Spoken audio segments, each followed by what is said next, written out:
I'd like you to think about something, and that is, in your mind, in your imagination, go back 100 years. So I don't care what age you are, but you have a picture of what 100 years look like. You've seen movies, you've seen pictures, you've read books that have pictures in them. And so back then, 100 years ago, there were some technologies that were really growing very quickly. And I can give you 7 right now that will be immediately recognizable to you. First of all, you had electricity. Now, there had been electricity 100 years ago, but there were lots of places and lots of uses where electricity wasn't being used. So electricity was a technology that was multiplying very, very quickly. And then telephone, only a very small percentage of the population actually had telephones for their own personal use. Many businesses did not have telephones for every person who worked in the business. And so telephones, the use of telephones was multiplying very, very quickly, as was audio recordings, which had been around for 30 or 40 years, but now they were multiplying into all sorts of different kinds of uses. And moving pictures, movies, were multiplying. These were technologies that developed in the 1800s, but they became very, very fast-moving and accelerating in the early part of the 20th century. And then finally, there was radio. Radio was just getting started, you know, very primitive technology, but it started to grow very, very quickly, and this was an amazing breakthrough that you could, broadcast speeches and music and news reports from a long distance away. So if you were back there, these would all be talked about as new things, and there would be lots of people who were very suspicious of these new technologies and very resistant to these new technologies. And finally, the 2 biggest ones probably were automobiles, which were just in their early stages, and also airplanes. And people were starting, as private citizens, were starting to fly in airplanes as passengers. So if you had been someone back then who was unusually conscious of what was going on in the world around you because of these 7 technologies that I've mentioned here, you would probably have taken a different approach to how you lived your personal life, how you lived your business life, and you would have developed what I would call a multiplier mindset. In other words, that you would say, well, I want to have a future that's bigger than what I have right now. I want a future that's better than what I have right now. So what I'm going to do is that I'm going to take maximum advantage of these technologies, these 7 technologies. And let's suppose that you invested back then and you organized your business in such a way that with each new development of just these 7 technologies, that you were at the cutting edge, you were at the leading edge, you were paying attention to how life was changing, how work was being done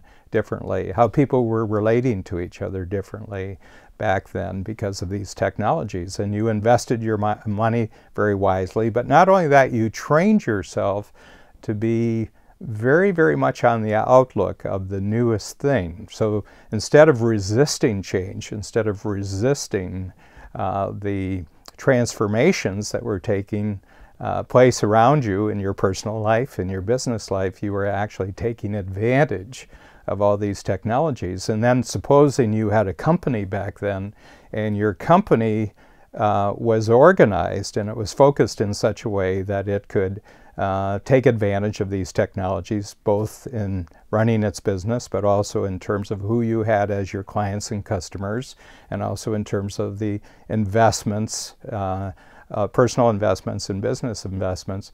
Well, you would have, and then you were able to maintain that for 100 years. I mean, what kind of business empire would you have today if for 100 years you could always be taking advantage of these initial technologies, and then of course they developed into other technologies?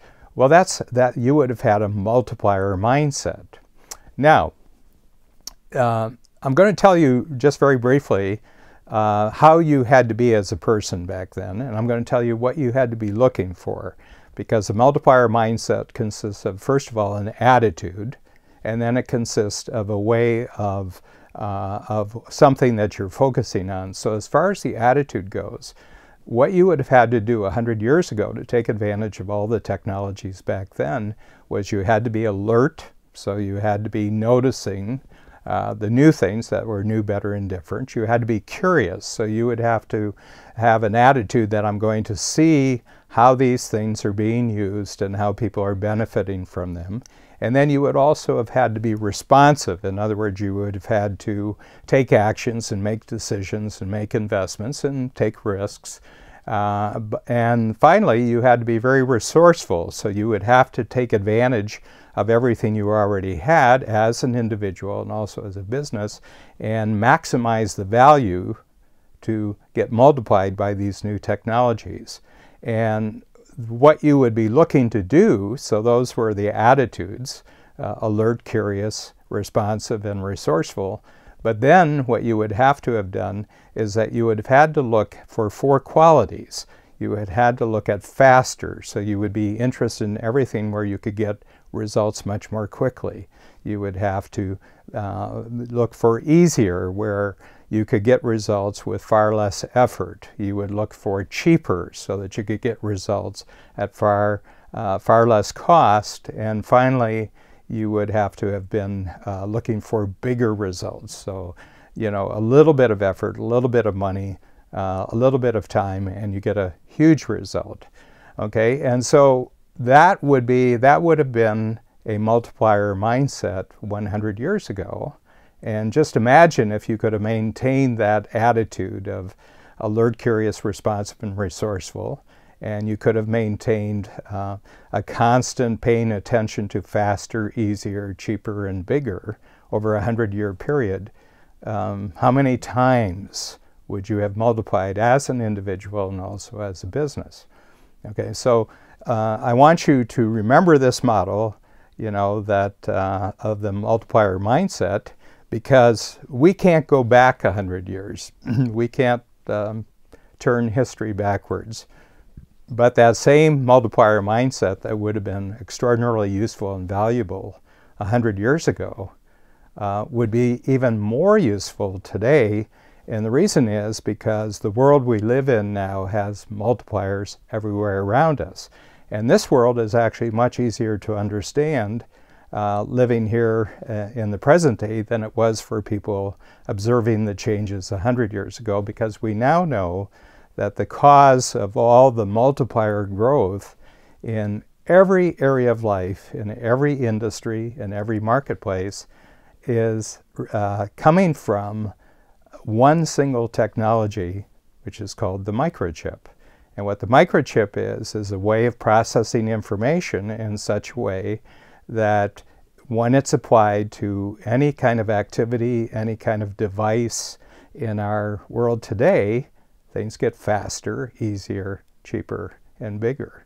So what I'm going to talk about in this series called The Multiplier Mindset is, first of all, for you as an entrepreneur to develop an attitude where you are very alert, very curious, very responsive, and very resourceful to what the microchip is doing in the world around you, in everything that's in every area that's meaningful to you, where you can take advantage of it quite quickly to achieve results that are faster, easier, cheaper, and bigger. So always remember this 100-year mindset and how incredibly powerful and influential you would be today if you had had a multiplier mindset 100 years ago. And just remember the incredible amount of wealth that would have been created, the incredible advantages, all the impact of your efforts over 100 years, but now move it into the present and say, with that same kind of attitude now applied to everything that's being transformed by the microchip, now you can move forward. And what we're going to examine in the other episodes of the Multiplier Mindset is how to take that framework that I've just established in a very few minutes here in this first episode, and we're going to apply it to every area of your entrepreneurial life, both your personal life and your business life. and just how you're going to multiply yourself and your company and everything and everyone connected to you for the rest of your life.